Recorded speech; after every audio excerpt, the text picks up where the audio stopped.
Good evening all, welcome to REACTIUM part 3. So today is the final day of our workshop REACTIUM and we will be mainly dealing with connecting front end with backend.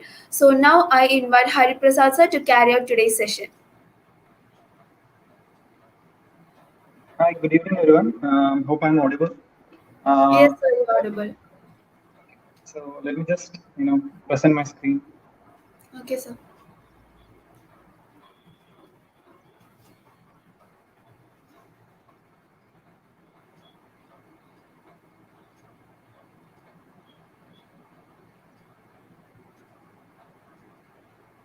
Okay. So yeah. So if you see, okay, let me just straight away continue from where we left yesterday. So this is what we did yesterday. So I've added something, but I've just commented all those stuff. The rest is basically what we did yesterday, what we had yesterday. Okay, I haven't done anything a lot different here. What I've done here is actually this was all multi-line and I made it into a single line. It was all like this. Was all like this. So I just made it into a single line components because this would look much simpler to see. So before that, let me just increase my font size. Sorry that I forgot to do that.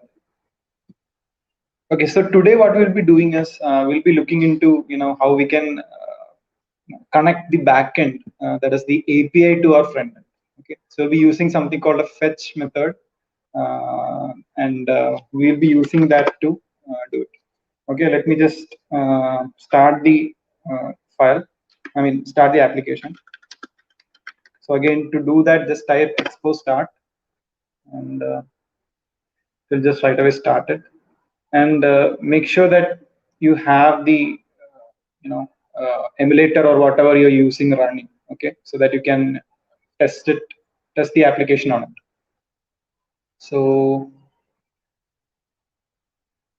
once you start, you'll be getting this page on your browser with all the details about the application, the status of the application. And what I'll do is I'll just click on run on Android device, and you'll be able to see that it gets started here. So yeah, so today, yesterday, like what we did was build the basic UI. So we built all these stuff, the views and the text inputs for meeting title, meeting description, meeting room, and all. And we also had a flat list. So I have added some more stuff here. I'll just explain what I did here. Rest is just same, and we have some styles here. Okay, I hope you got the idea, like how it's done. So just quickly. Yes. so can you increase your font size, please? Yeah. Sure. Sorry, I just forgot. Okay. Yeah. Hope it's okay now. So okay. So this is basically it. And if I can open the emulator, you'll be able to see that where we left yesterday. Okay, this is basically it, right? This is what we build, and just a second. Okay, so this is it. So what I'm going to do here is, so I have added a few more things here. What I'll do is I'll just save it and show you what I've done. So it will just reload the application right away, and we'll see. Okay, it's just refreshing now, and let's see what has been updated on our app.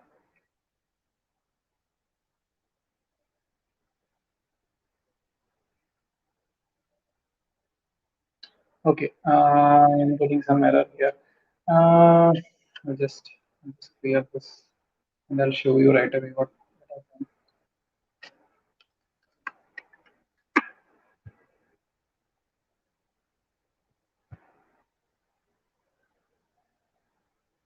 So once this is done, we'll be actually looking into like how to generate an APK and how to put it into Google Play. Okay.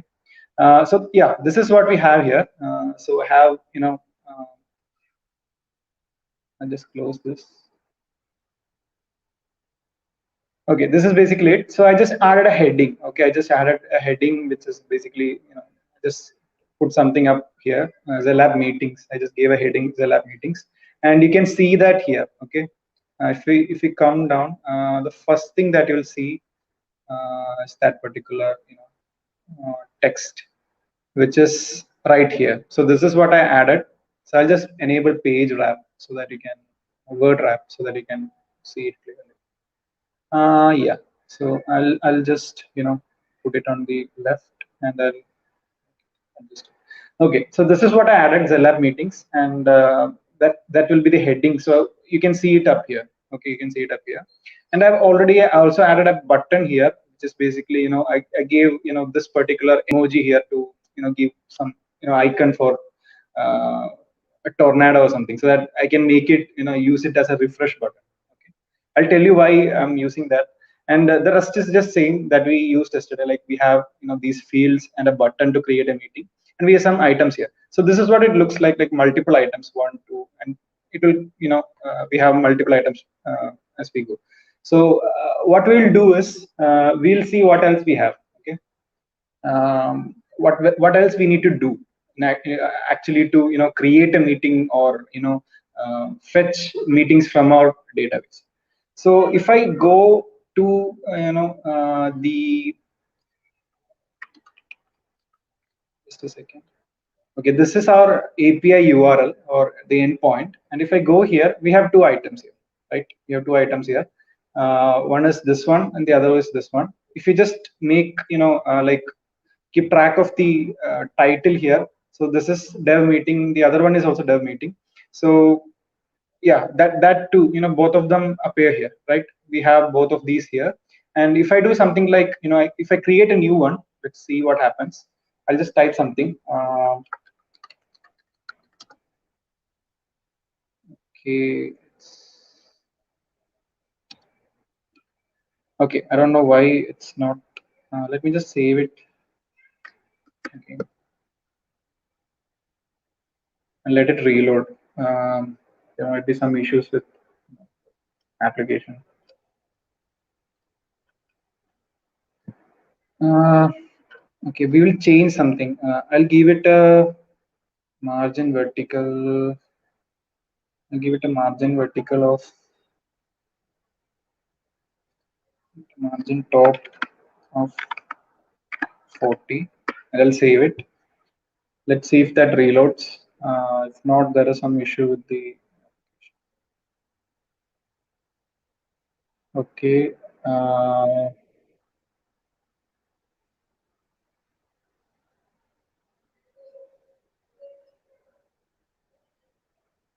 Okay, it's not load. Yeah. Okay, it's refreshing now. Refreshing now. So let's see what what comes up. Uh, yeah, it's actually lagging. That's why, like I press the button to type, but it's coming up right now. Okay, I think it's okay now. Let me just try like creating a new meeting. Okay, just okay, it's reloaded now, and let's close this.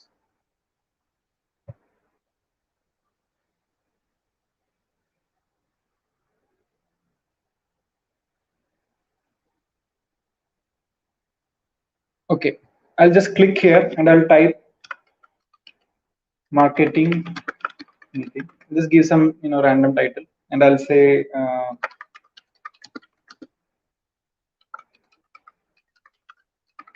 review of strategies, strategy review or something. Okay, the meeting room will be M2. Sorry.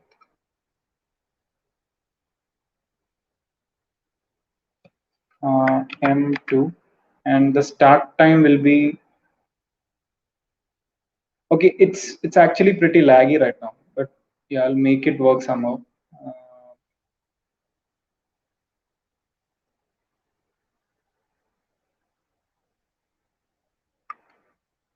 okay, no, it's not. Yeah, here the start time is 10 and the end time is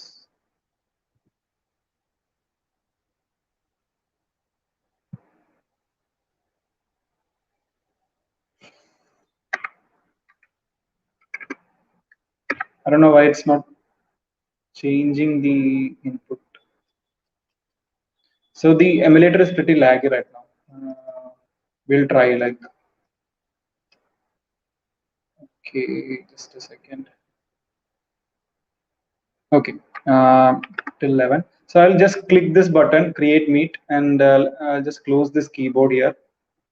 Just close the keyboard, and I'll click the button. Okay, create meet. Let's see what happens. I clicked it. So what it should do right now is, so the API and everything is connected right now. Okay, I'll show you what happens now. So as soon as I click this create meeting, what it should do is we'll create a new meeting down here with all these details like meeting review, strategy review, all this stuff.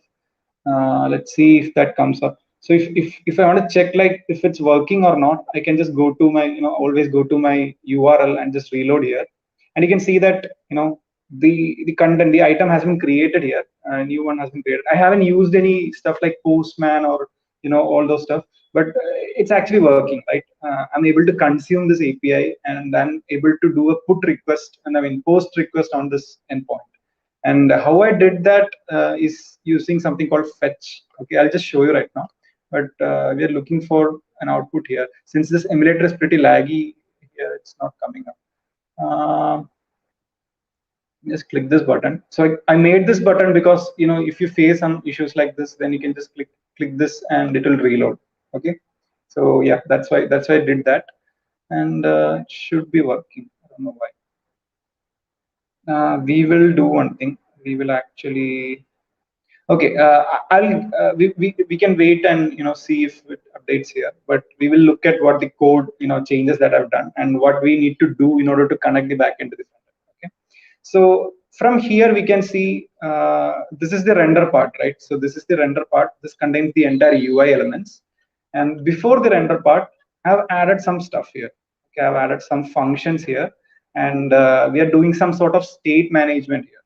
Okay, and I'll tell you what we do here, what we are doing here, and we'll try to explain each of those functions. Okay, so let's start with this particular function. So what I'll do is yeah, before coming on to the functions, we have three methods that we're using here. So with the help of fetch, what we're doing here is we are the first function is get meet. So what we're doing here is we are actually using this particular endpoint, which is the main endpoint where all the meetings are available, and we are doing a get request here. So the thing that's happening in behind us, it's getting the data in JSON format. So it's getting data in JSON format, and if we get something, it will say, it will create a response in JSON, and then it will set the state. So yeah, this app has been reloaded actually once I click the button. So you can see that the marketing meeting review, the one that I created, has come up here.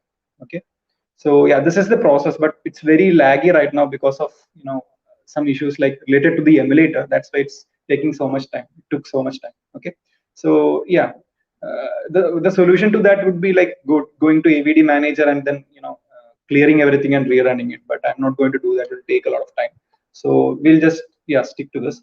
And okay, so this particular method, which is getting all the meetings. So yeah, I have done something here which is set state, and I'm changing a particular thing with the data. Okay, the JSON that I got from by fetching or doing a get request onto this endpoint. So this particular thing, which is this dot set state, it's actually used to in React, what components. I told you that in React everything is components, and we use components to build UI, and we use components to navigate and to transfer data from one to another. So everything is done with components.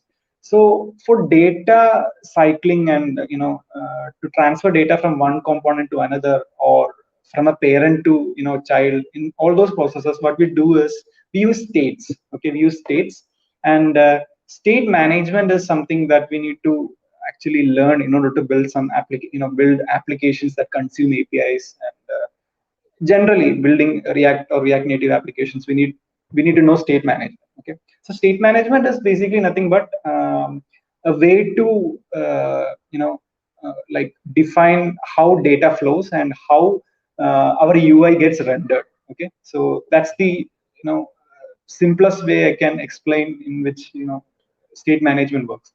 So what I'm doing here is I'm actually setting a default state with some data. Okay, with some, not with some data, but I'm initializing the current state with null data. So you can see the data attribute here is actually null. So I'm initializing the state of this particular application component with null data. So we have an entity called data, and I'm setting that to null. Okay, just if you don't if you're not getting anything, just please understand this much, that I'm taking an attribute data, and that attribute data within this component I'm setting it to null. Okay, so basically that's it. So this constructor, I'm defining it inside a constructor, because whenever this app component gets rendered, this will be initialized. Okay, this will be initialized, and that's why I'm using it inside a constructor, and setting the state to this particular value. That is, data is null, and I'm setting it to that, and I'm using another attribute, that is loading. So this is basically used to make sure that the component is still loading or it's loaded. Yeah, that's basically it. So the two things that I'm doing here is setting the data to null value, basically an empty array, and I'm also taking this attribute, which is loading, and setting it to true. Okay, I've done that. The next thing that I'm doing is I'm checking if this component gets mounted or not. It gets rendered or initialized or not. So if did gets initialized, I'm going to run this particular function.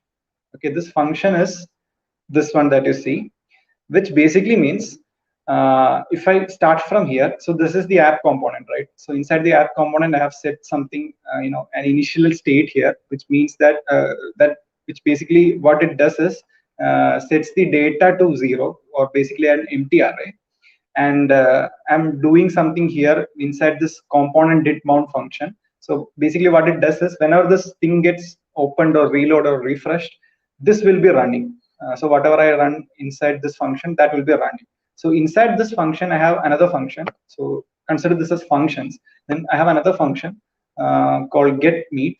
So this is a custom function that I've written. So that basically has a fetch element that's basically fetching the API endpoint and getting a response from it. Okay, and I'll explain what's inside this. But basically that's, so whenever I'm opening this app or reloading this app or refreshing this app, from here to here, like this is already set, and this will check, whenever I'm reloading or opening this app, this will get rendered, and inside that we have this function. So each time I reload or refresh, this function gets called. Okay, this function gets called, and inside this function, what we have is a URL in which I'm applying the fetch element.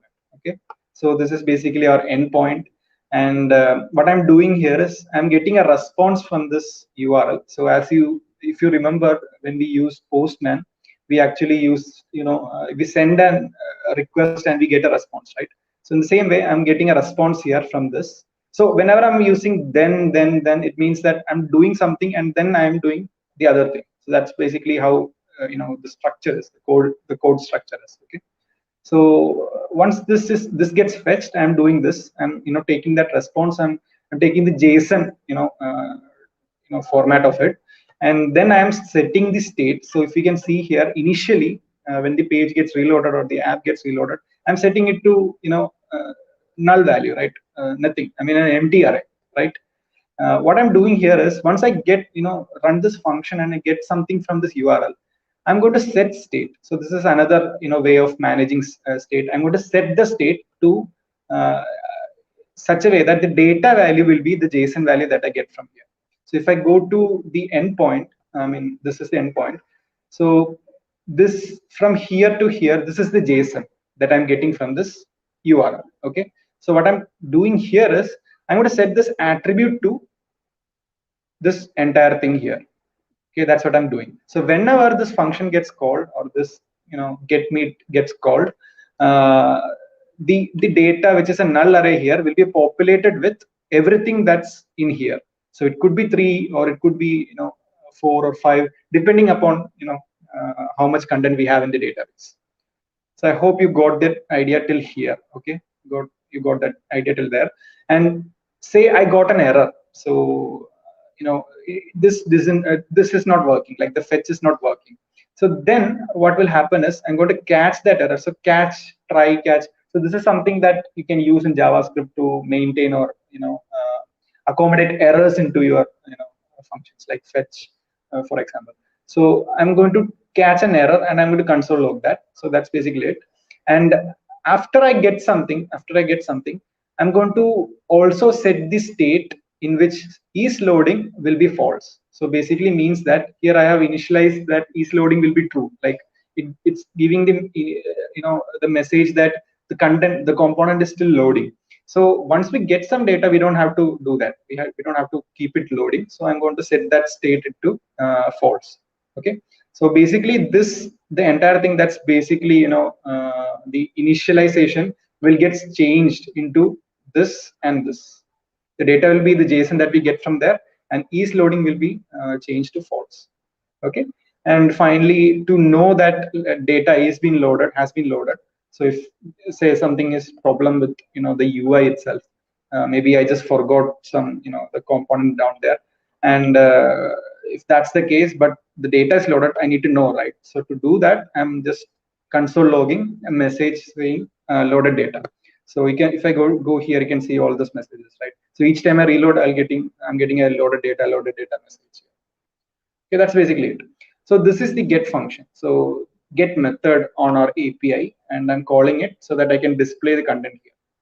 Now, I did do that, right? I did to do that, but how am I updating the all the elements here? Like how it's dev meeting here and it's marketing meeting here, not the same, everywhere. How it's dynamic.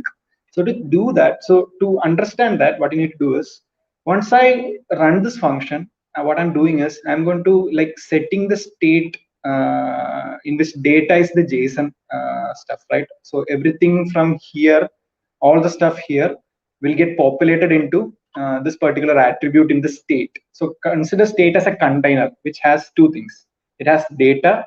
So consider it as a big container having two partitions. Okay, one is data partition, the other is loading. So is loading is binary, it can be true or false, and the other partition is data. So I can put some stuff in it. So once I call this function, I'm putting the JSON from the endpoint into that thing. Okay, into that thing. So it's populated now. So once I run this, I'm having all the stuff from the endpoint inside my data container, data sub container. Okay, partition, data partition. So till that, I hope you understood, right? So the next thing that we need to do is we need to populate these containers in the front end with the data, right? The data that we got from the endpoint. To do that, what I'm doing is if I come down. So this is the flat list that I'm running, right? This is the flat list that I'm running here. So this is basically it. This is the entire thing here. So if you can see from here to here, this touchable opacity, right? From here to here, this is this one unit. Okay, this is this one unit, and depending upon the number of items, that is, if I go here, we have 1, 2, and 3 items in our database, right? So depending upon the number of items, we'll be getting a multiple of this entire. So this is one unit. So if I have 3 elements in my database, I'll be having 3 repeated items here. So this is 1, this is 2, and this is 3.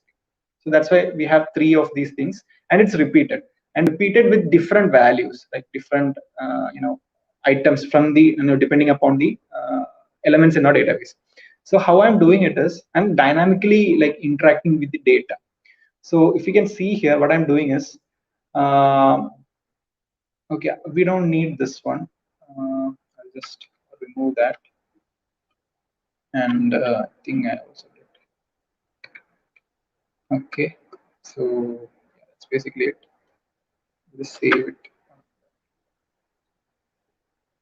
Okay, so yeah, what we have here is we have inside this flat list we have a style tag, which is basically styling the entire thing. Then what I have is something called a key extractor. So what I'm doing is I'm assigning a value called ID to each of these elements. So this is ID something, this is ID something, this is ID something. So that's a way in which you can understand or know this particular item is different from this one. So these are individual items. So you're giving some ID to all those things. And the ID that I'm giving is, so this is basically applying the index as ID. So that's one way to do it. And the other way is actually using a property from the item itself. So if I go here, this is the item here, right? So I can even apply this one as the the unique key to identify this entity. So of course, the ID generated by MongoDB is unique. So it's a big string that you can see here, and these are actually unique values. Okay, this will never come same, even though the values are same. So if you can see, this entity has all the same the values that are same to this one, but the ID is different, right? So the ID is different.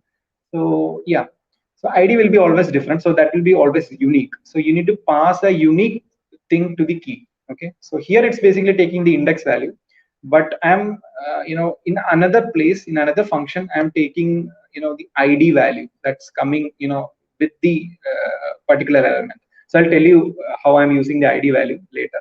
So I'm using it to delete the item. Okay, I'll just tell you in a few minutes. But yeah, so this one, if you see here, what I'm doing is I'm using a function called render item.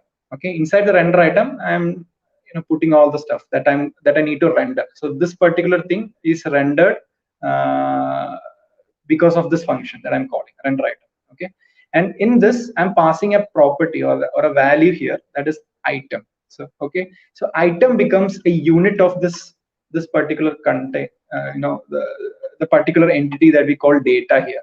Okay, so everything inside the data, all the objects inside the data will be called an item. Okay, will be called an item. We'll be iterating all the items within the data. So that's basically it. Okay, we'll be iterating all the items within that data. So once I define this, inside this render item function, I can call this item, and I can call different attributes of that item. So the first attribute would be this particular thing, that is title. So if I go here, these are the attributes that I'm calling: title, content, room, start, etc. So these things doesn't change from item to item, right? So these are the same things. Like the attribute, the keys are actually the same. So if this is JSON, in JSON we call this key and this as value. So the value changes, but the keys are the same, right? So these are used for identifying. So if you can consider them as identifiers. Okay. So here what I'm calling is I'm replacing this particular text, that is the first line, with item.title. So whatever the item may be, I'm only taking the title of that item and I'm putting it in the first line. So that's basically it. So each time the render item, the item gets iterated, I will be getting a new value, like first one, second one, third one, like that. So I think you got the idea. Okay, so that's basically it. So that's how I'm rendering the data that I'm getting from this function, the getMeet function. So I'm just calling this and I'm getting data as JSON, and I'm populating it into this particular value here, which we have initialized a 0 in empty array with, and I'm populating it there, and I'm calling that that particular array here, and I'm iterating it with calling it a name item, and then I'm iterating it inside that. So yeah, that's basically it. That's how I'm displaying dynamic contents one by one. Yeah. Okay, so that's basically getting all the meetings. Okay, I can get all the meetings from like this. So let's do one thing. Let's see if this still loading. Okay, it's pretty stuck right now. Like if I click here, it's not coming up. It will take a lot of time. Okay, we will keep it like that. I hope you got the idea. Like if I do this, it's working. Okay. The next function that you need to know is how am I able to create, like you saw, like I put some values inside this and I clicked the create meet, and this thing popped up, right? This thing popped up, and instantly, actually this should happen instantly, but the app is running slow in my emulator, that's why. But instantly you can see that the value has been updated in the database, like I showed you right now. So how is it happening? Like we were able to do the same thing, like do a post request using Postman, right? So but how am I doing it in this particular environment, like in this front end? How am I able to do that? So to do that, I'm calling this function, which is basically create meet. Okay, so how am I rendering that? Like how am I putting out that function, like how am I initializing that function or how am I calling it, calling that function is actually when I'm clicking this button. Okay, like after entering all these values, when I click this button, this function gets called. Okay, that's basic, the process of creating a meeting. I have to enter all these values and I have to click this button. So once I click that button, this function gets called. So I'll take you to this button with the place where I'm returned this button, and I'll show you how I'm calling that function from there. Okay, so if I go here, I think that button is somewhere here. Yeah, this is the touchable opacity. So we have seen yesterday that I'm replacing a button element with touchable opacity, and here I have a property like this, on press. Okay, inside on press I have called an arrow function, and I've called that this particular function here, which is create meet. So this basically means inside this component. Okay, I have written that function inside this component, so I'm calling it this dot create meet. So this is the attribute that we need to use. So once I click this button, this particular attribute will be initialized, which is on press, and according to it, it will render this function, or it will call this function, which is this dot create meet. The create meet is here. You can, yeah, this is the create meet function. So inside this, what I'm doing is I'm actually setting some value here. Okay, I'm saying that let data equals this dot state. So basically I'm saying is let me initialize a variable named data. So don't confuse this with this one. I'm actually initializing a new variable, okay, inside this called data, and I'm setting the value to the state. Okay, I'm taking the state and I'm assigning it to data. So basically the data will have the state of the container or the component that we are currently. Okay, that's basically it that I'm doing here. Then what I'm doing here is I'm fetching this URL. So this is the URL in which I need to apply the post method, right? I'm doing that, and using this comma and another curly braces. What I'm doing is I'm passing some the method and headers. So I'll tell you what method is. Method is basically what kind of method we are using on our API. So if I put here get, then I'm getting value. So I didn't use here get because this is one way to write it, and this is another way to do it. Okay, so I'm just showing you this. But if you're doing a post method, you should mention the method here. Otherwise, if you are using get, you don't have to mention it, but you can take the value like this. Okay, I hope these are like different methods to do it. And in here, what I'm doing is I'm mentioning the method here, and we need to pass this thing, that is headers. Okay, this is essential for REST API to work, so we need to do that. Without this, it will run into errors. So we need to pass that also. And after these attributes, I'm saying that the body that I'm going to send to this URL through post method is basically the data in JSON format. So that's basically JSON.stringify. I'm converting the data to data which is actually the state, the current state, into JSON. Then I'm passing it. Okay? That's basically what's happening here. So if I just recap what I've done here, when I call this function, that's basically clicking this. It will actually initialize a temporary variable data, and it will take the value of state, the current state, to it, and then it will call post method on this URL, and it will pass the data itself as JSON to this URL in the body attribute. Okay, we need a body in post method. So for body, we will be sending the data in JSON format. So that's basically it. And the thing is, once you submit it, it's done, right? It's done, and the data will be created in the back. But this thing that you see here, okay, now it's actually, I think something that I did is actually happening right now. It's pretty much lagging. That's why it's like this. Let me just reload this. Let me see if it works or not.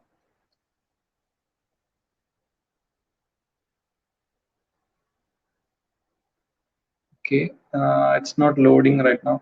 Okay, we'll let it load. Okay, so basically what happens is once I fill this and press this submit button, the data is created in the database, right?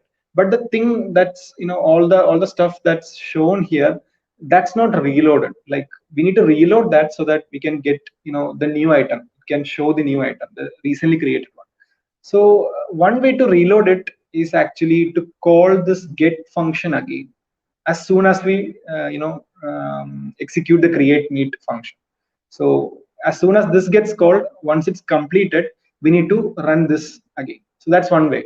So to do that, what I'm doing here is I'm using this method. Like after running this, whatever it's inside here, I'm calling then.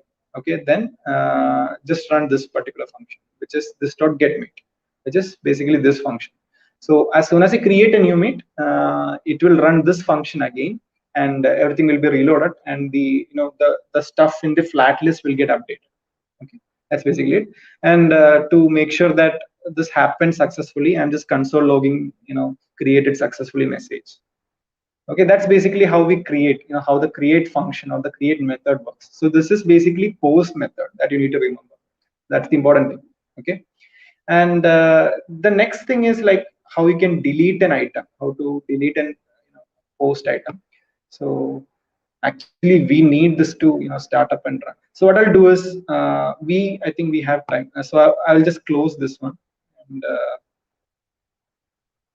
we'll just we'll just start it up again. So I think that's it's worth to do that because I need to show you how it works properly. So I'll just go to the AVD and I will wipe data.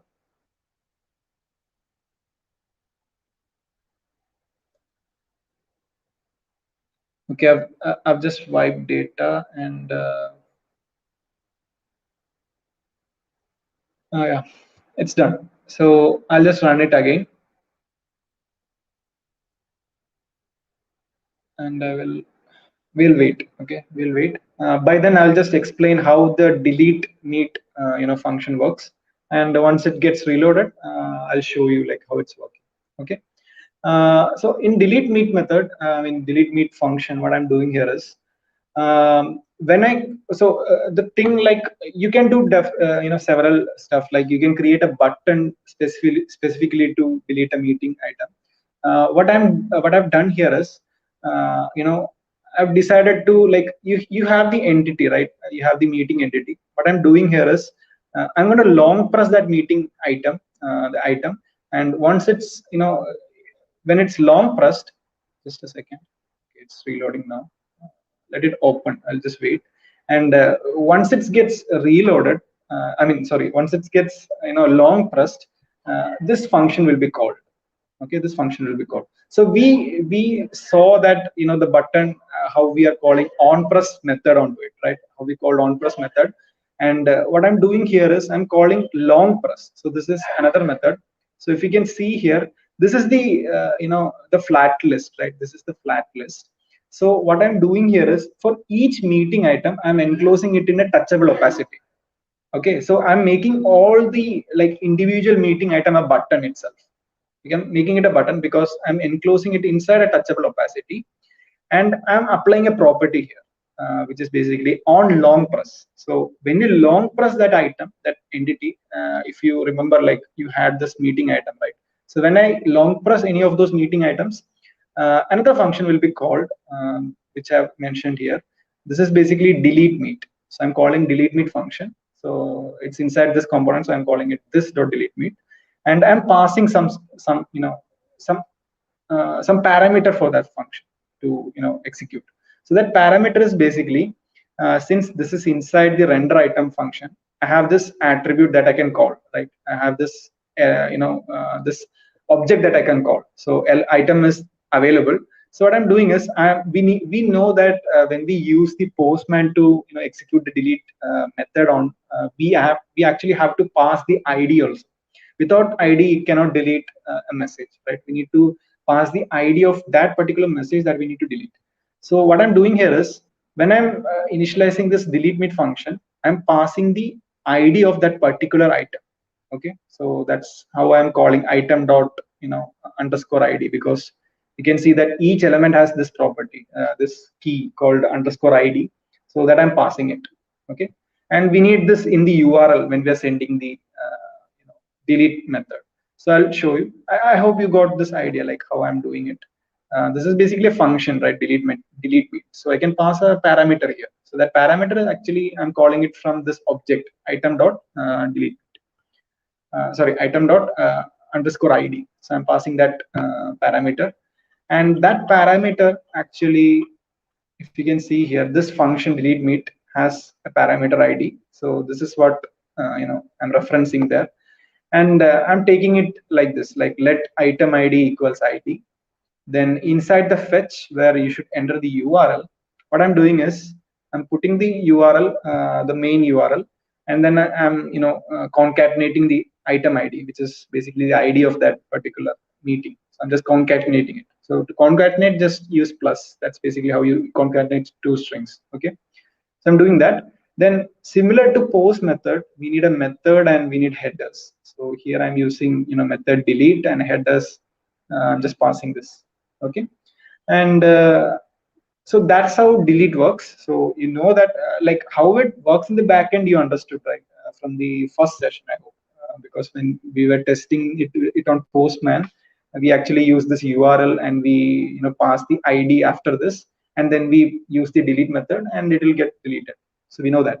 But here, this is how it works. Okay, we are getting the ID from that component through by passing it as a parameter to this function when we're calling it on long press, and that id I'm just adding it to the URL like this, and this URL will be using this delete method, and that's how that item gets deleted.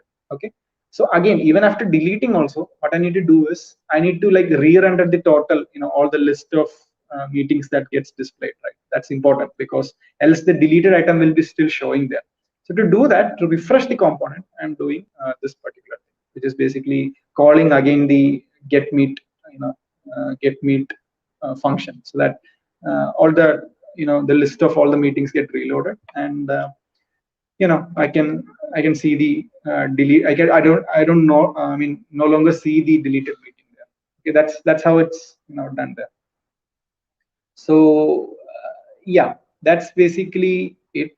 And if I can, okay, let me just wait for this to load, because after seeing this, we will look into like how we extract it, like how we will be able to create an APK, and then we will look into like uploading it to Play Store. Okay, we'll do that. So okay, let me just recap everything. Okay, recap everything from the beginning. So we will recap in the sense like everything, like what we did yesterday and what we did today. So from the beginning, so this is okay. There are multiple ways in which you can write code in React. So I told you that everything is based on components. So you can even write a component for the form separately and then call it here. So basically, sorry. So basically, what you'll do is you'll create another file like this, and you'll give it a name here, like submit form extends react.component. Then you'll do all the stuff here, all the styling in that file, and finally you will just write this export default, and you'll give that name, that is basically form or something. And after that, what you'll do is say I've created that, and that file is somewhere here. So it's somewhere here. How I will import it, it is basically like this: import, uh, say the name of this, the function that I've written from that particular file. So that's basically it, and I'll be able to use it here. So that's one way. We don't have time, that's why I'm not showing everything. So that's one way to do it. So we can use components, like write everything into components. Components basically means the building blocks. Okay, you can put everything into components and then call inside this particular component, which is the app component. So this is important. The app component is required in order to run the function. So inside the app component, you will call it. Okay, that's one way. And yeah, this is basically one way to do state management using the basic stuff like set state and component map. You can also try it with Redux, but Redux has some superior functionalities for state management, and it will able to store all the state in one place, and we can just like reference it from there. but it's a little bit more complex, and we'll not be discussing it right now. Okay, so yeah, okay, the UI, when it comes to the UI, what we have here is basically, we have views, inside views. So basically I am putting like building a parent view. So in React or React Native, React.js or React Native, we need a parent container to contain all the stuff. So inside the return, we need to provide a view, to contain all the stuff. So I have that. So that's the outside view. I'm calling it, giving the style of main. And inside this, I have this particular view, which is basically two things. So the first thing is basically, that name is 𝐿 paintings. The other is basically a button to. So okay, on this button, what I'm doing is on press, I'm calling the get meet function. So basically, it's just reloading all the stuff there. Okay, yeah. So this has been reloaded. I just close this, and let's see if I can quickly run this. Like, it will take some time because it needs to install 𝑥po on that device, and we'll just wait. Okay, we'll just wait, and by that time, I'll just like explain all the stuff that I've done here. Okay. Take a few minutes, and it'll take some time to install 𝑥po. You can see it. You will be able to see it somewhere here. Okay. Yeah. So yeah, what I'm doing here is I'm just calling that, when I'm clicking that tornado icon, it's just calling the get meet function. So that's basically what's happening there, and it will just run. Okay. So that function gets called. So below that, we have this particular, three elements, which is basically input fields. So one is for meeting title, meeting description, meeting room, etc. And okay, I didn't explain to you this one, right? I didn't explain to you all this stuff. So the thing with creating a new meet, I told you that we need some stuff to be sent in the body, right? Body of the request. We need some stuff. That's basically what I'm sending here is sending the data in JSON format, right? So the data is basically this dot state, which is basically I'm taking the state, the current state, and taking data from the current state and passing it to data, the variable data here, and I'm sending it as JSON to the body, right? So how this is working, like how the state, as you can see, the state is basically empty. The data here is basically empty. So how, like when I'm filling the data in the field, how is it getting? I mean, how is it sent when I'm pressing the button, like doing the post request? How it gets here inside this function? So how I'm doing it is basically when I'm pressing this, right? Sorry, when I'm changing the value in this, so I'm calling this attribute on change text. Inside this on change text, what I'm doing is I'm calling a function inside this. Okay, and I'm passing a value, which is basically text. Okay, I'm passing a parameter here, text, and what I'm doing here is I'm calling this particular function, which is set state, which I'm using it from, if I go up here, I'm using it from React. Okay, these are use effect and use state. These are used for state management. Okay, I think we are not using use effect anyway. Okay, so set state has been called here, and this set state, what it does is it will change the title attribute. So within, in the state, it will create an attribute called title, and it will set the value to the text that's inside this input box. Okay, it will set that value there. So that's what basically happening here. In the second input box, you can see that on change text, I'm setting the state where the content is equal to the content that you can see here is equal to the text. Okay, and in the third one, for the meeting room, I'm doing the same thing. On change text, I'm setting the state where room equals the text. And below that, we have two more. That is basically the start time and end time. And I'm doing the same stuff here also. Set state, and I'm setting the start value to the text from here, and end value to the text from this particular input box. Okay, so that's how I'm changing the state. So once I enter all these stuff, I'm changing the state to all these values, and then once I press this button, I'm calling this create meet. So when that create meet gets called, if you remember, we have like changed the state currently, right? The state has been changed to all those values like title, content, and all those stuff. So that gets copied to this particular variable, and that gets sent as the body in JSON format. So yeah, it's basically, if like, I hope I did explain it in a way that you can understand, but I'm sorry if you couldn't understand. We'll have a like discussion after this so that I can be able to give it a little bit more information on this. Let's see if this got installed and everything is working. Okay, so the expo hasn't installed yet, so let's see what's the message that I'm getting here. Okay, it's saying download. It's taking longer than expected. We'll just wait a few more seconds here. Okay, it might crash right now. Then I'll just rerun this and it will just open. So I need to make sure that Expo is installed here. So that's the main thing. Okay.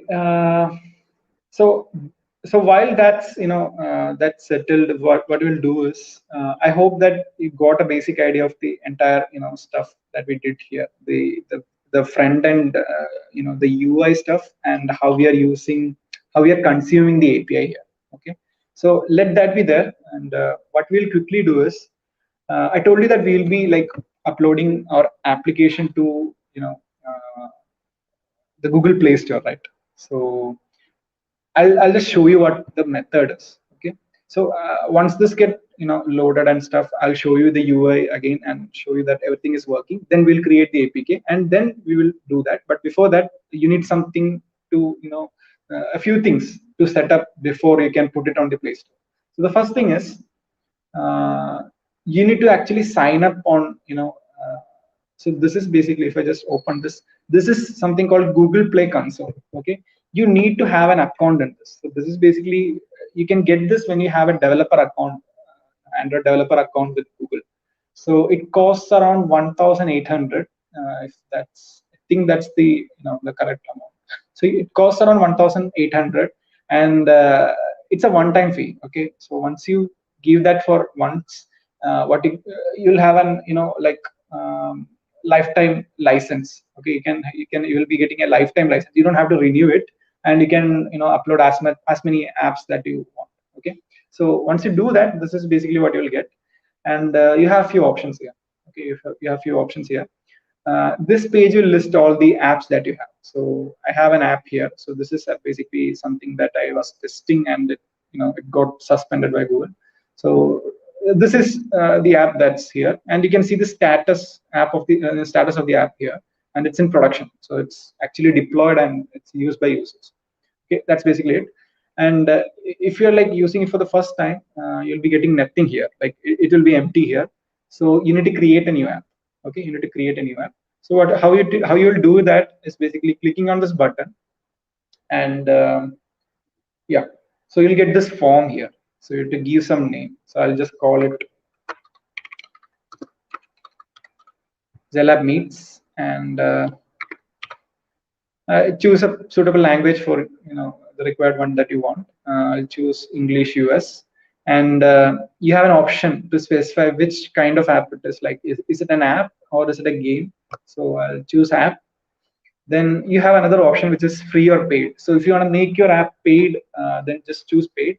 If it's free, then choose free. So the thing is, once you select free, you'll be getting a message that you can edit it until you publish your app. So once you publish your app, like if it's in testing state, so you can do all the testing stuff in Google Play Console. Okay, I'll just explain to you how it's done. But yeah, the thing is, if you make it a free app, you cannot change it to a paid app later. Okay, so that's a problem. So you can't do that. Okay, the thing why they do it is because if you make a free app and you publish it and some users download it and they're using it currently, and say tomorrow you just made it paid, and what happens to the existing users? Should they have to pay a fee or can they use it for free? So that's a confusing situation, right? So they are restricting into this feature that free apps cannot be made paid. Okay, later. So if you are thinking like you want to make it paid in later sometime, then make it paid initially itself. Okay? Or you have to create a new app later. So I'll make it free, and some declarations are here. Just select those. The thing is, any declaration or policy in this, I will tell you that please read it completely. Like in installations, and when you're like testing some stuff, you just go on, click it, and you don't look into it, right? But here, please, read all those stuff, because some stuff are important and some stuff are related to law and information uh, stuff. So yeah, please read all those stuff, and anything that comes up like you want to read, please read it. Okay. Yeah. So I'll do all those stuff and I'll say create app. Okay, it will take me to another page. It's saying loading Google Play console. So let's see what happens. Okay, the Expo has been installed on this, and I can see it's loading right now. Okay, so yeah, we're getting everything here. So let's see if it's still lagging. Is the emulator still lagging, or it's all good? I think it's still lagging this because I'm not getting all the meetings that I've created here. So it should have come up instantly, but it's taking so much time, which means that either I'm not having enough RAM, or there is some issue. Let's close this.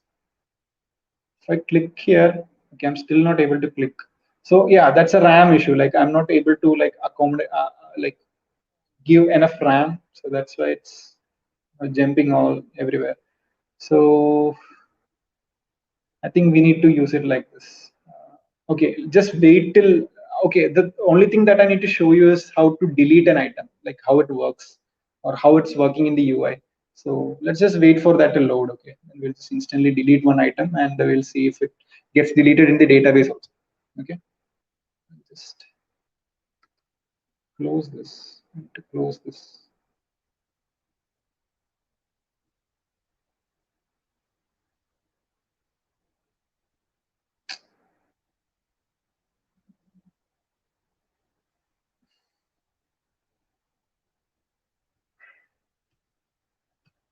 I'm not able to.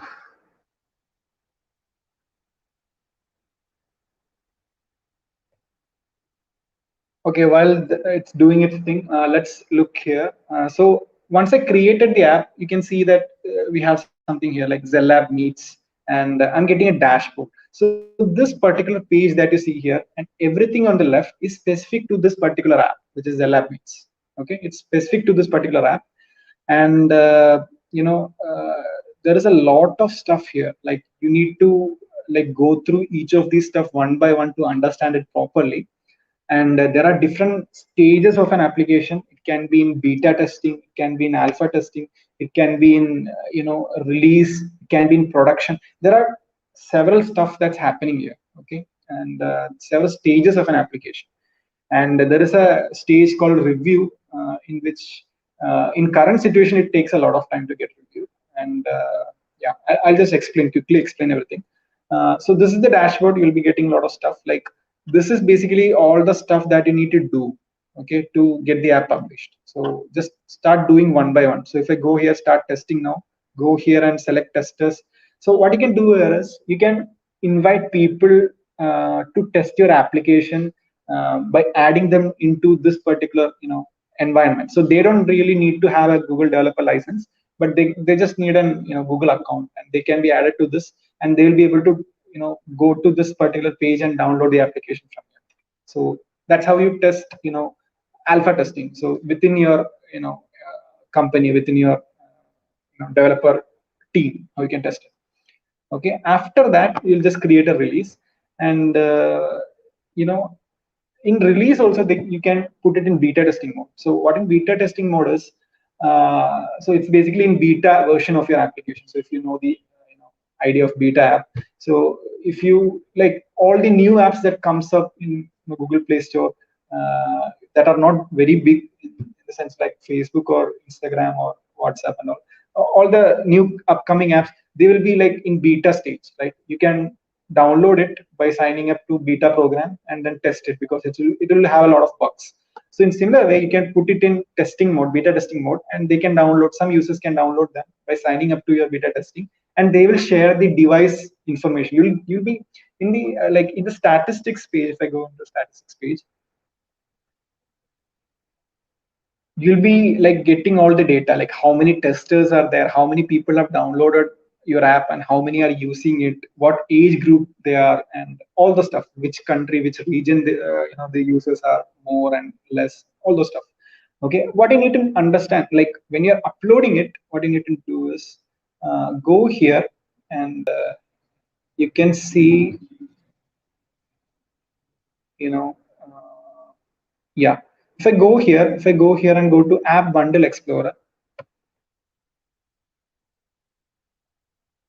explore your app bundle. Okay, just a second. Okay, sorry. In order to like upload an APK into your into your this particular under this particular ID for this application, what you need to do is go to this release, and you'll be getting some information here like open testing, closed testing, internal testing. So this is basically alpha beta testing, and you have different options here. What I'll do is I'll go to production, and you can see that there is nothing here, right? There is nothing here. What I'm going to do is I'm going to click create new release. Let me just check the current state.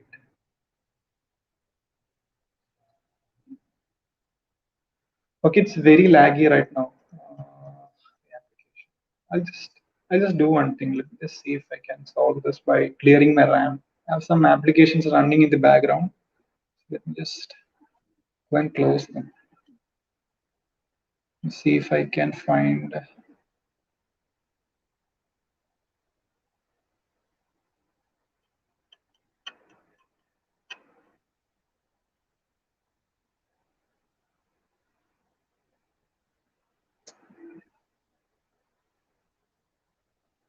Okay.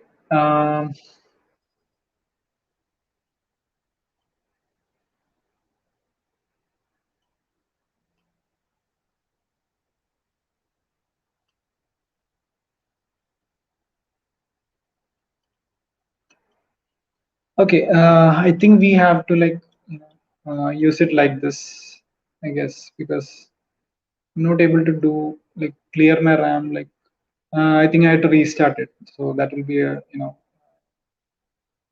total mess right now. So yeah, this is how you create your production release. Once you generated the APK, what you need to do is go here, like create production release, and it will ask you to like upload a signed APK. So something signing is something that makes sure that the app is from the right person, like the right source. So you will sign your app when you export it as an APK file, or there is another format in which you can export it other than APK. I'll tell you. So once you export it, you will be signing it. Like while you're exporting, you will be signing it. So signing is required because say I created a clone of Facebook app. Okay, I created a clone of Facebook app, and I'm trying it to like put it to Google Play, and somehow it got there. Okay, and people are like downloading my app instead of the actual Facebook. So to avoid such situations and avoid someone hacking into the Facebook's Google Play console and putting a custom app there, like some malware app or something with the Facebook app clone. What Google Play Store does is they whenever you're uploading an app, it's required to be signed. So signing means you'll be getting a key store file. You'll be getting a file called .keystore file, and with that keystore file, you'll be signing your application and make sure that all the versions, all the updates that's going to come up in the future and the current app that you have is from the same keystore file, like signed from the same keystore file. So that's important. And if you lose that keystore file, you can do nothing. Like it's completely out of your hands. You'll have to like write a email to Google and ask them to like change the key store and all this stuff. It's a total mess. So one thing that you can do is you don't have to sign it by yourself. You can actually sign it from this also, like from the Play console also. So all the key store will be stored here. So that's a method in which you can make sure that you don't miss or you don't misplace the key store file. Okay, so you can upload it here. So if I just click continue, then I'm having an option to upload the file here. So that's basically it. You just upload it, and you'll just review the release, and you'll just send it. Now then what happens is it gets to review, and after a long review it will get published into Google Play Store. So that's basically it. Now, to publish it, we need the APKs, right? So let's see how we can generate an APK from our current app. Okay. I think you got the idea from here, like Google Play Console, all the stuff here. So I'll just close this. Okay. If you have any doubt, let's just ask me after the session. I'll just try to explain it. I'm not closing it. I'm just keeping it right there. And what I'll do is, let me see what happened to. Okay. I'll just, if I can reload this, let me see.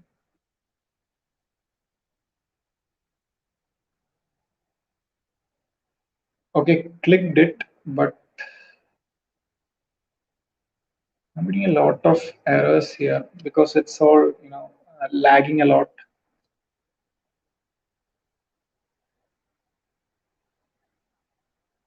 Okay, basically what it will do is when I long press it, it will just rerun.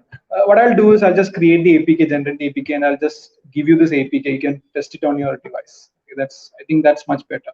Okay. Okay, let me just do the next step, that is creating the APK, like generating the APK. Okay, so what you need to do is once you're done, like satisfied with the entire stuff, the back end, the front end, connecting it together, and everything is okay, and the front end is totally fine, then what you need to do is just okay, I just close all this stuff. Okay, I just close the Android Studio. I don't want it again. Just close that, and hope that will solve the issue. Like leave some RAM. I don't know. We'll just wait. Okay. Yeah. By the time, let me just show you how to like create an APK file. Okay. So what I'll do is I'll just stop the once you're satisfied with everything, the UI and all, it's working properly. You tested it on your local machine. I'll just stop this. Okay. I'll just stop the server. So to do that, just Control C. So yeah, I think it's stopped right. Yeah, it's stopped right now, and I'm still in that directory. Okay, I'll just close this also. I don't want that anymore. So this is the command line. The command prompt that I was using to run the application. So what I'll do is I'll write a command here. Okay, the command is actually expo build Android. Okay, I think this is the correct version. Like there has been some changes with the different versions. Let me just run this and I'll just make sure that it's the correct one. So I guess it's the correct one. So it's basically expo build then Android. Okay, colon then Android. So what it basically does is it's actually building the application and creating what's required. Like if it's an APK file or it's an a bundle file, an APK bundle file. Yeah, whatever it is. So it's just creating it for Android. If I put iOS there, it will create an iOS version. Okay, that's basically it. So yeah, it's asking me what would you like your Android package to be, like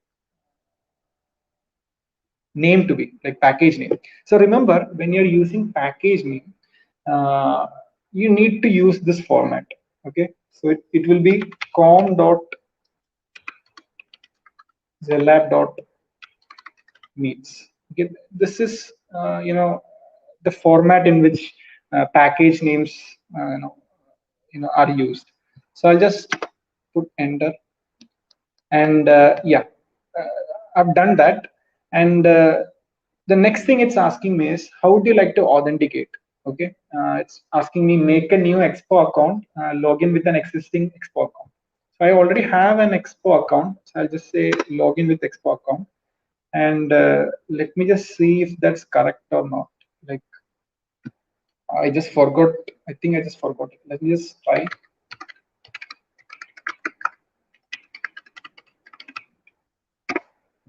And the password should be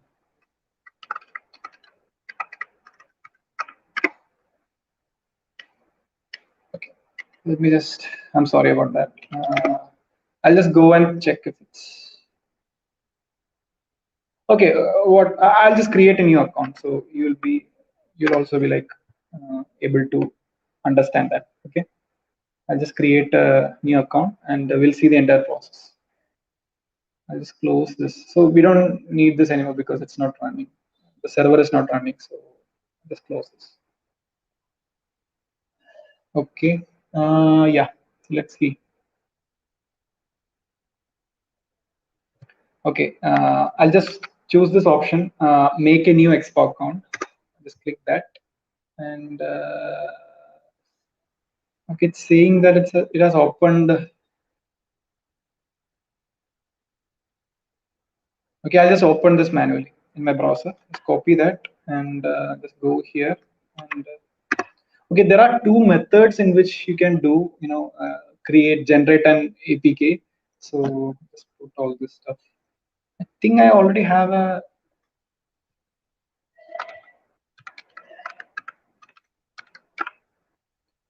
Okay.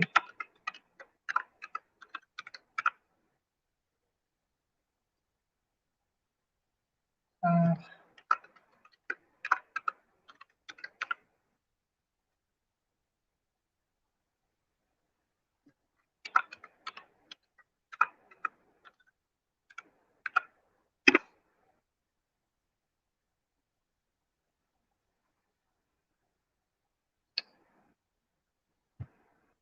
I don't know why it's not working. Let me just see if I can.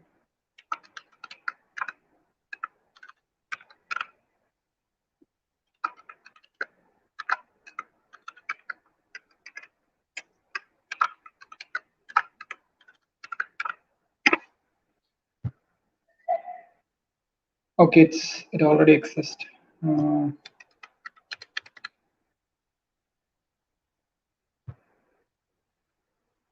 Okay, I think I need to log in. I'm sorry.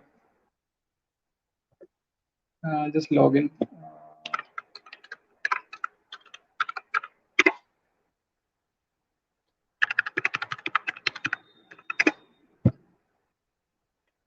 Okay, I just reset it. I'm really sorry. Uh,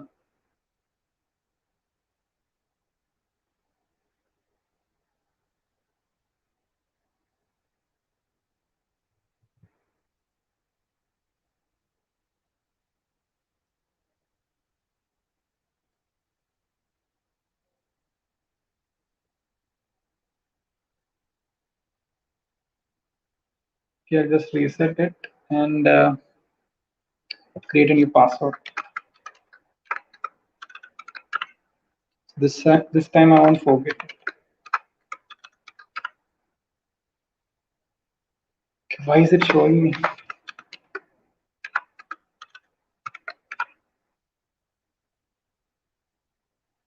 Okay, done. So let me just log in.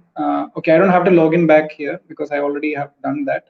So what I'll do is I'll just clear everything and I'll just run it again.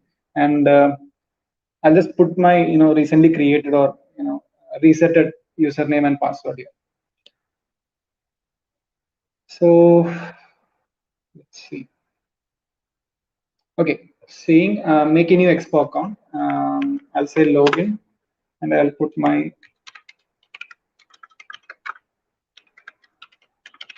username. Okay, the password.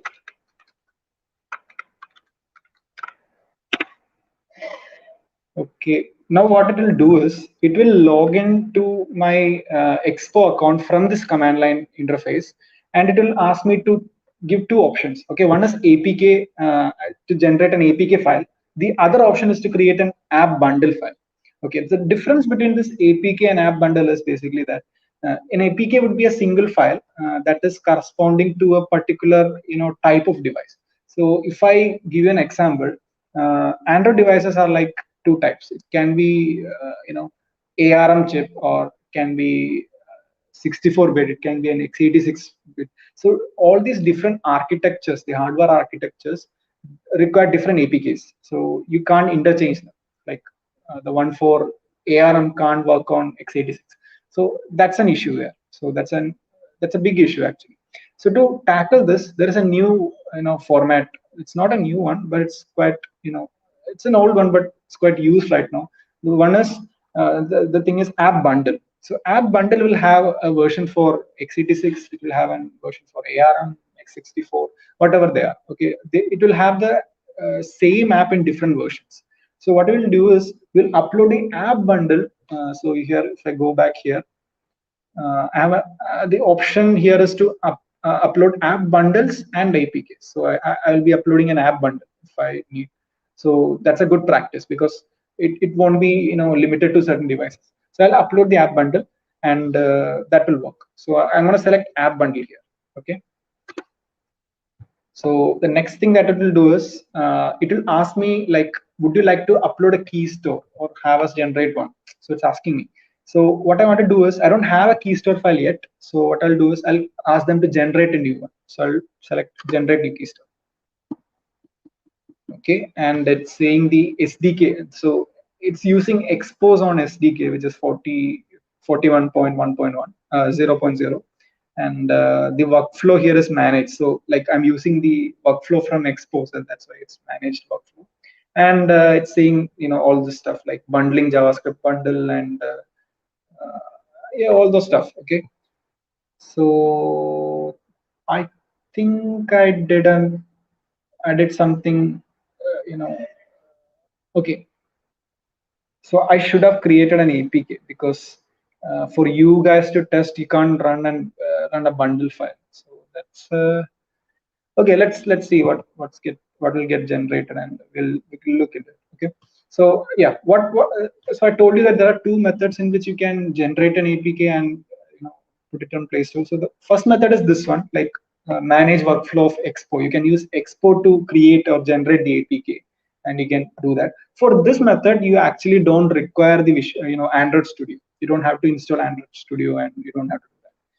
Okay, that's one method.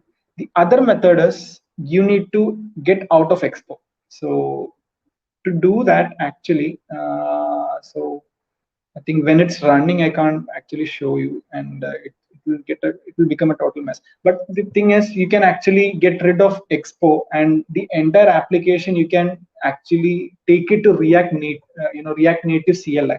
So there is another CLI, another way to develop React Native application, that is using React Native CLI itself. So you won't be getting all the benefits of Expo, like testing it on emulator and managing all the stuff in one place. You won't be getting all those features. But one way to generate APK from your own system is to export it to change the project from Expo, managed in Expo, to React Native CLI. Once you do that, from there you can run a basic command and generate the APK. So there you need to create a manual key store file and upload it and keep it there, and so that you can use it. So it's a little bit not as easy as this is, but yeah, so this is basically much easier method. So you can see it's doing a lot of stuff here, like it's creating a lot of stuff, and it's giving me a lot of messages here. So what I have here is, so this is the very simplest method to create an APK or an app bundle and then put it on Play Store. So you can see here, it's giving me an URL, okay, an URL here. So it's saying that you can monitor the build at this URL.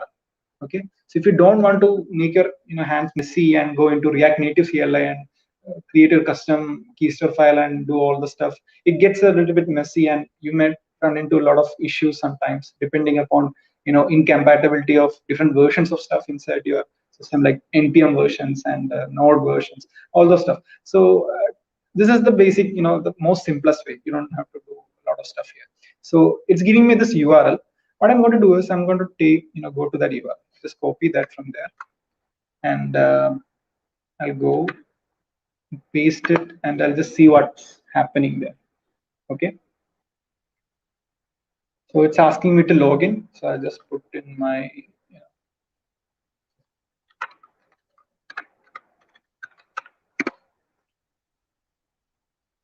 okay.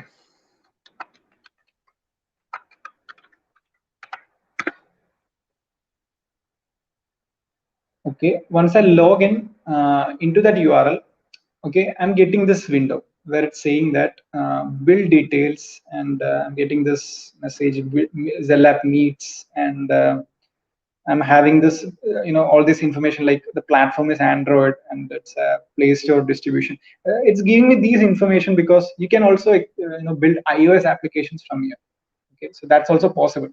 So if you have an iPhone or something from which you can use iTunes to sideload IPA files, you can use this method.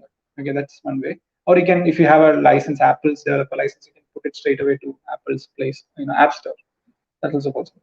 So it's saying that it's queued, and this is basically building my APK bundle here.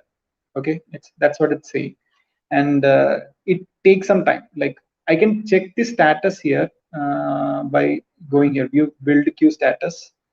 And if I go here, this is basically, if you don't have that button, you can just go here. Okay, you don't have to log in for this expo.io/turtle status. So this is basically the build status of different applications for Expo. So it's saying that currently for Android, 18 applications are in queue. Like 18 different developers are in queue to like run their app, build their application.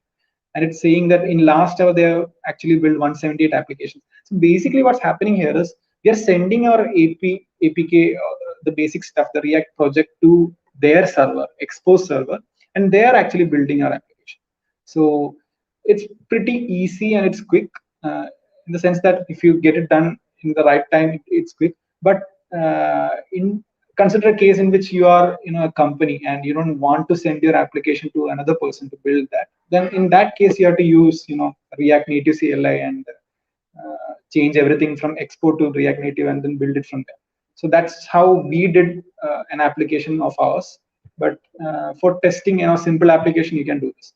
So it's saying that like it's in queue, like 17 apps are in queue, and the minimum time build time is around 9.69 minutes. So it will take you know uh, about that much time.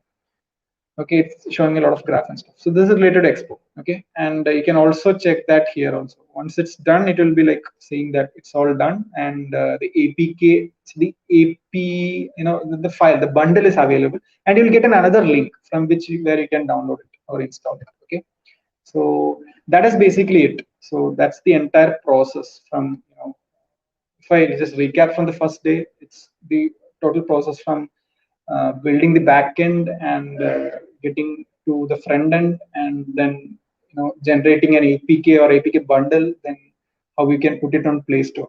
Okay, this is the entire process. I know that I didn't get enough time to explain the code, the entire code that you've done here in the front end. The backend, I think you got pretty good idea, but the front end, actually, it's just this is it pretty much. If I can just reduce the font size to the normal size, um, sorry.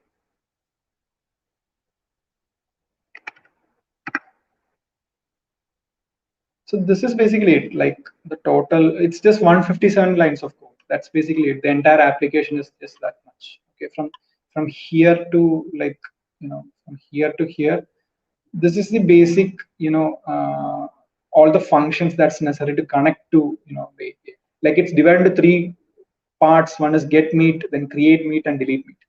So that's basically it. So uh, the front end, it's not that complicated when compared to back end, but back end we did a good job in. I think I could explain it much better than the front end, but yeah, this is basically it. And you can actually do a lot of stuff with like, and after understanding the basics, you can just expand this into like build custom components and then call them and do all the stuff. Okay, so that's pretty much it. So okay, I just promised you something and I didn't do it yet. So let me just do that also. I'll go to my GitHub, and I didn't actually put the backend and the front end in GitHub. So I'll do one thing. I'll create a new repository, and I'll call it uh, you know uh,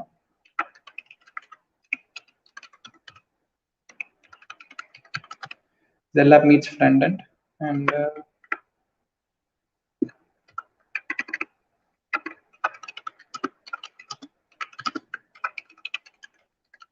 okay, by this time, if you have any doubts, you can just ask me. Okay, by that I'll just put it on the GitHub, and I'll just share that link. So if you have any doubt, please feel free to ask me.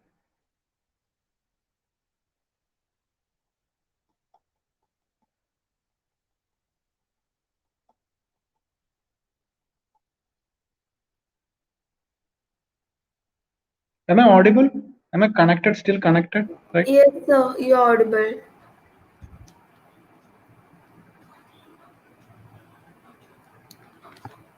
Is Is installation process installation the process same in iOS? Sorry, I'm sorry. Just a second. Wait. I'll just.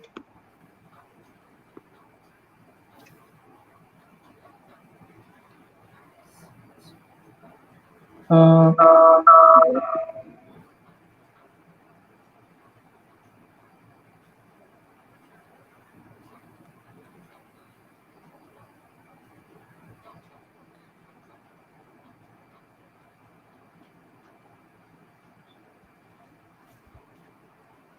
Hello, sir. okay, can you please just repeat the question? Okay, is installation process is same in iOS? Is it my problem? Just a second. Yeah, yeah. Please tell me. I'll just. Okay, is the installation process is same in iOS? Okay, the installation process is basically, I hope you're asking about like how to put it in your device. I guess that's okay. That's different. Is that the question that you're asking? How to put it from the file that's get generated into your device? Is that the question? I think the entire connection process, From the back end to the front end. Is that? that's same, right? Yeah, okay, that's the same thing because we have not like we are not using anything specific to Android or iOS until like generating the APK or iOS specific IPF, right? We're not doing anything else anywhere. So that basically means that everything else is just same. Okay, nothing has nothing is changed anywhere. So that means that nothing is different for specifically for iOS or Android until you generate the file. So the backend it's completely independent of the device. You can even use that same backend API to build a web app, website from it. So it's totally independent. Any other Uh, question? um, no more questions, so I think it's clear. Okay, so I'll just put all the code from let me see. Okay, this is the front end. I'll just take.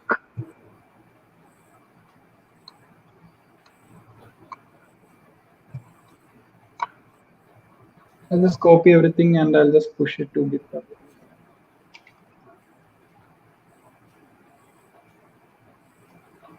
So, so I'll do one thing. Once this Expo project gets completed, okay, I think it's done. If I just open this, URL, you can see that successfully build standalone application. Right, that message has come up. If I go to this URL and open this, and just push it to, I think I've done pushing it. Okay, so the front end is available in this URL. Okay, if you go to GitHub/hxri, so that's my user ID. You'll be able to find a repository 𝑍𝑒𝑙𝑙𝑎 meets front end. Okay, that's the front end. I'll just immediately like create the back end also. Let's see what happened. Okay, so once I click that URL, so the URL that I got from here, so this URL, when I click it, I'm taken to this link and something gets downloaded. It's basically 𝑍𝑒𝑙𝑙𝑎 meets AAB file. So AAB is basically .aab file is basically for bundles. Okay, APK bundle. So what I'll do is I'll just do the same thing again, and I will create APK files, and I'll put the link to download the APK files in my in the same repository, in the front end repository. I'll just put it in the documentation, okay, so that you can also download. So I hope everything is clear. You can just ask me if you have any doubts, any other doubts.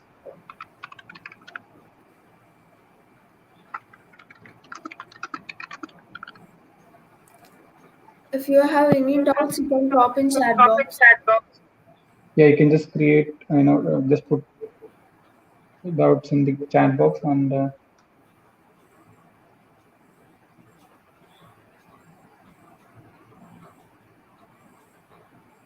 Okay, I'll just copy everything from the backend also. And,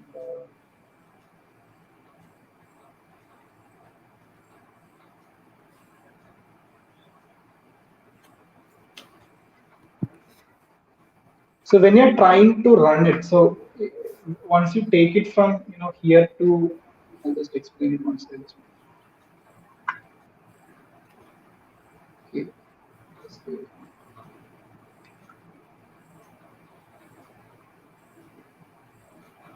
Okay, so that's also done. So the backend and the front end is in GitHub right now. So we can take it from there. So when you run it, once you clone this directory, okay, once you clone it or download it as as a zip file and then put it in your local device, what you need to do is open this directory in CMD and then type npm install so that it can install all the node modules. So I haven't upload the node modules because that's a lot of files. So I'm not doing that. So what you have to do is download it and then type npm install. So all the node modules will be installed, and then you can just run it after you have installed all the expo and stuff. Okay, so I'll just add a new. Okay, I'll just go back to the front end and then I'll just put a new file here. So we go to my page and then repositories.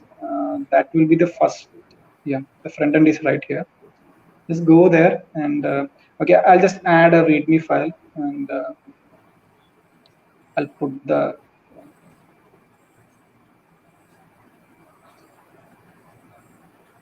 Okay.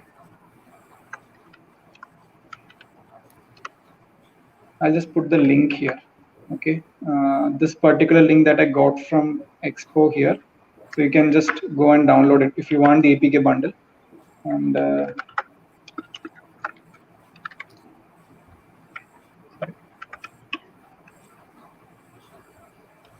you can take it from here. And once the other stuff is done, like I'll just initialize the build of APK also. And once that is also done, I'll just update it here. Okay. So I hope that everything is clear and you don't have any other doubts, I guess. Okay, you'll get it here, right? Okay, 𝑍𝑒𝑙𝑎𝑏 meets front end. You can get it from here. So any other doubt if you have? Else we can, I guess we can wind the session, wind up the session. Okay, so there are no more doubts. Yeah. Hello. Hello. Yeah, I can hear you. Okay, I think there are no more doubts. Okay. And it's clear. Yeah. So I guess we can wind up the session. Yes, sir. So thank you, sir. And on behalf of IEEE Sahrdaya, I would like to thank you for your valuable time and informative session. And I'm sure participants could gain something new from this 4-day session. And participants, thank you for your registration and participation. And if you want to get notified about more such contents, please do subscribe our channel, and we'll be sharing the feedback form now, and it will be open for 5 minutes from now on.